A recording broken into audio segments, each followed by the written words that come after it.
selamat pagi semuanya.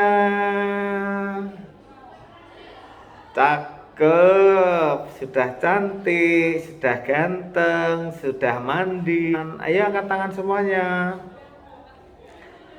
Adik-adik yang sudah mandi, angkat tangan. Pinter. Adik-adik, pada kesempatan kali ini Kak Endri akan mendongeng. Ya, kalian siap? Kalau siap, tunjuk jari yang tinggi. Wah, hebat. Kakak akan bercerita mengenai kisah Surabaya. Sebuah ikan dan sebuah buaya. Pernah melihat air, adik-adik? Pernah melihat tanah? Nah, air itu tempatnya di mana? Betul, air itu berada di lautan. Air itu ada di sungai. Nah, untuk tanah berada di daratan. Betul sekali, adik-adik. Kita mulai ya sekarang. Sudah siap? Are you ready? Oke, let's go. Adik-adik, deru angin berhembus meniup pohon kelapa di seberang lautan. Angin sepoi menghembus, merasuk hati ini. Terasa dingin. Di seberang lautan ada seekor ikan yang besar bernama ikan suro. Ikan tersebut sangat besar dan memiliki ekor yang panjang. Di baliknya itu ada hewan yang memiliki gigi yang panjang. Dia biasa disebut buaya. Nah, adik-adik, dua hewan tersebut memiliki tabiat yang berbeda. Yang satu hidup di darat, yang satu hidup di perairan atau di laut. Nah, adik-adik, sebuah kisah ini memberikan makna terdalam bagi mereka. Sebuah permainan akan kita lakukan, akan kita nikmati. Begitu ucap sang suro dalam suatu perkataan di dalam air. Suro suka sekali berenang, suka sekali meliuk-liukkan badannya. Meliuk-meliuk di sungai, meliuk-meliuk di lautan. Hampir menabrak ikan. Ternyata tidak bisa menabrak. Begitu ada ikan lewat, dia meliukkan diri menyerupai ular, adik-adik. Coba kalian meliukkan diri, meliuk ke kanan, meliuk ke kiri. Nah, itulah suro. Suro itu memberikan nilai tertinggi di sekeliling ekosistem yang ada di laut tersebut. Ada ikan pari, ada ikan teri, ada ikan apa lagi? Ya, ada ikan sapu. Betul, adik-adik. Kemudian di seberang daratan ada sebuah hewan lagi yang namanya buaya. Dia itu berbadan kasar, dia itu ya. Jadi di badannya itu ada tonjol-tonjolan yang keras, adik-adik. Nah, pada suatu ketika di sore hari, burung-burung berkicauan cuit, cuit, cuit, cuit, cuit di atas pohon.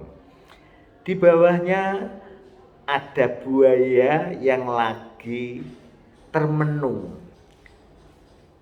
Sambil termenung dia mengucapkan, "Ya ampun, perutku lapar, lapar sekali. Adakah yang mau menolongku untuk mengisi perutku ini?" Guman buaya ini, adik-adik. Kemudian datanglah seekor burung kecil, mencuit-cuit sambil melompat-lompat di sebelah buaya. Cuit, cuit, cuit. Nah, begitu burung mendekati buaya, secara sigap buaya mengepakkan ekornya, plak, plak, hingga ekornya mengenai sayap sang burung. Burungnya kesakitan. "Aduh, sakit, sayapku patah." Merintih kesakitan, adik-adik. Ternyata seketika makwat, burung tersebut dimakan oleh buaya. Tidak ada suara lagi dari sang burung. Kasihan, kasihan sekali adik-adik ya. Betul. Nah, ternyata sang buaya tadi merasa lapar kembali. Kemudian dia berpikir, bagaimana kalau saya terjun ke lautan ini? Di sana banyak ikan-ikan, baik besar maupun kecil. Nah, dia langsung melompat, plas, terjun ke lautan sambil makan. Nah, ini makanan enak, ini wow, kenyanglah dia. Nah, pada saat meliukkan diri, buaya tersebut mau menuju daratan. Ditemuilah oleh ikan suro. "Hihihihi buaya, kamu ini sedang apa? Ini tempatku," kata suro. Dibalas dengan buaya, "Hei, ini bukan tempatmu. Ini adalah milik bersama. Saya bisa makan sepuasnya." Nah, begitu adik-adik. Akhirnya buaya sama suro berkelahi memperebutkan daerah kekuasaan ini supaya buaya bisa makan sepuasnya. Nah, akhirnya dia tiap saat mau mencapik-capik ikan suro, dia kewalan. Mencapik lagi, kewalan. Nah, akhirnya dia merasa kecapean, akhirnya keluar dari lautan menuju daratan. Begitu juga suro juga kembali ke peristirahatan di lautan. Menjelang pagi mereka bangun. Apa yang dipikirkan? Oh, ternyata suro yang kelaparan, adik-adik.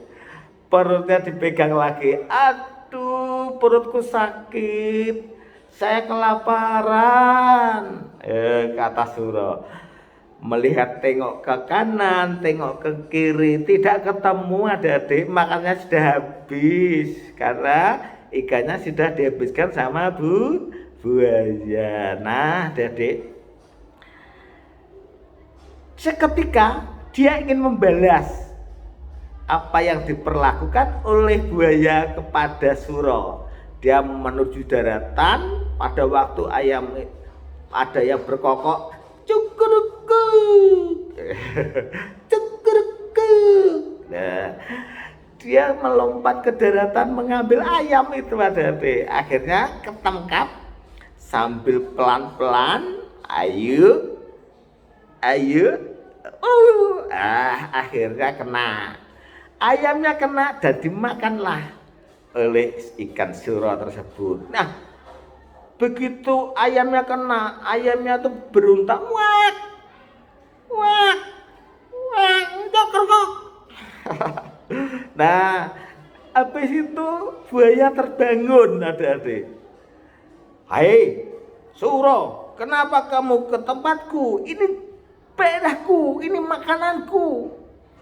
Nah, belum sampai dimakan, ayamnya dikeluarkan. Dia berkelahi lagi, adik-adik. Plung, plung, plung, plung. Ya, akhirnya kalah lagi. Semuanya kalah dan mengalah. Begitu seterusnya tiap hari, adik-adik. Suatu ketika, mereka berkeinginan untuk damai, supaya mereka dapat makanan dengan tenang. Ikan suro makan di lautan, buaya makan di daratan. Nah, dengan kejadian ini, cerita kisah ini menggambarkan bahwa perdamaian itu sangat penting bagi adik-adik. Kita harus rukun kepada semua. Kita harus saling mengasihi kepada sesama. Begitu kisah adik-adik. Semoga adik-adik semuanya bisa mencerna kisah ini. Mari berimprovisasi. Semoga adik-adik semakin nyaman bersama teman-temannya di samping keluarga. Dari kakak Endri, Assalamualaikum warahmatullahi wabarakatuh. Salam semangat.